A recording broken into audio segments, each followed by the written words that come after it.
Good evening. My name is Brother Cottman, and I'll be bringing forward a portion of God's Word. Today's title is Not Just a Sunday Worshiper.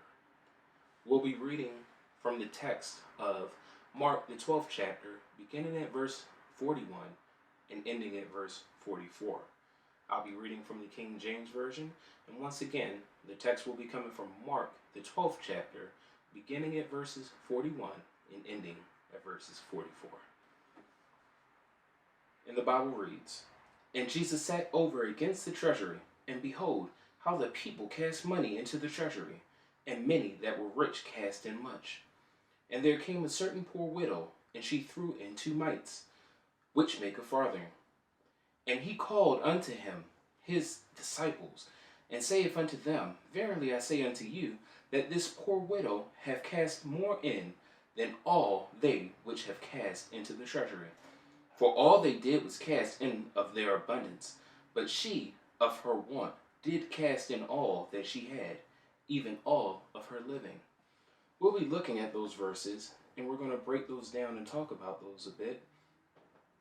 We learn how God views our giving in verses 41 through 44, which was just read into your hearing. In verse 41, it talked about how Jesus sat over the treasury and saw everyone giving money or giving what they had. And many that did so were rich. Jesus watched as the people offered gifts, and many people that were rich gave large amounts.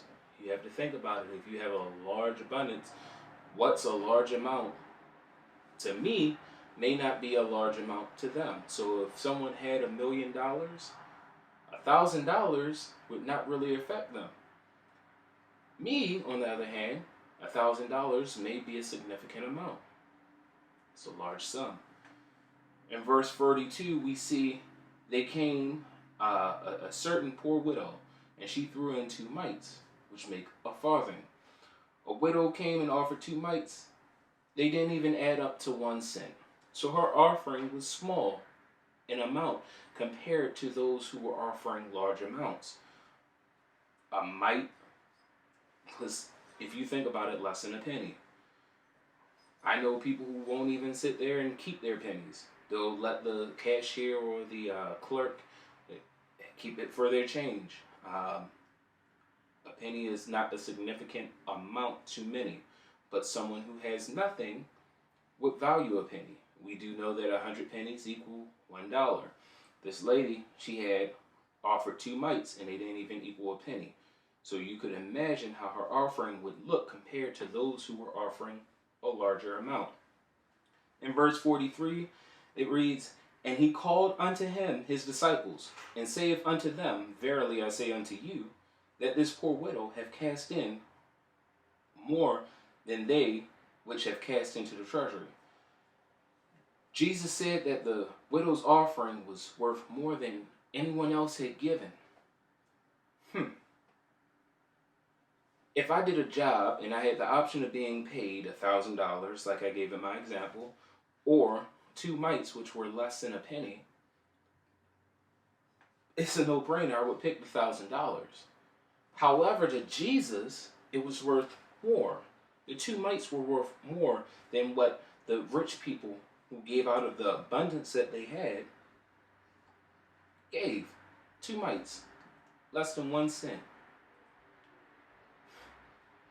It's amazing how when you break down the text and you look at it, it wasn't what necessarily that the lady gave. It was the fact that she gave all that she had. When you sit there and you value something, you'll put time in and energy into something. Whatever you value, you put time and energy into. The widow, in this scenario, only had 2 mites. And she was willing to give everything, not of necessity. Not because she had to, but because she wanted to. It wasn't a ritual, it wasn't an act. It was something that she wanted to do. When we continue to break down the text, in verse number 44, for all they did was cast of their abundance, but she of her all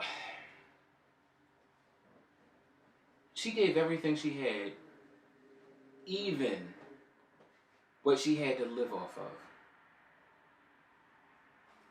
Could you imagine being short on rent already, short on gas money? Your car has the check engine light, you need an oil change. But yet you still are willing to give something to God that you deem that you don't have. Well, first of all, it didn't belong to us. But ultimately, what are some of the things that we do have? Let's say you're in that situation where your check engine light is on and you need to appropriate money for certain things. What are you doing with your time? Were you given 2 hands, 2 feet, able mind? What are you doing with that time? That time equals something that could be given to God.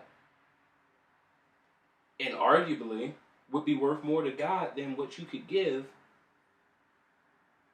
if you're not doing it out of the pureness of your heart. If you're doing it as a ritual or out of necessity, if you gave your time,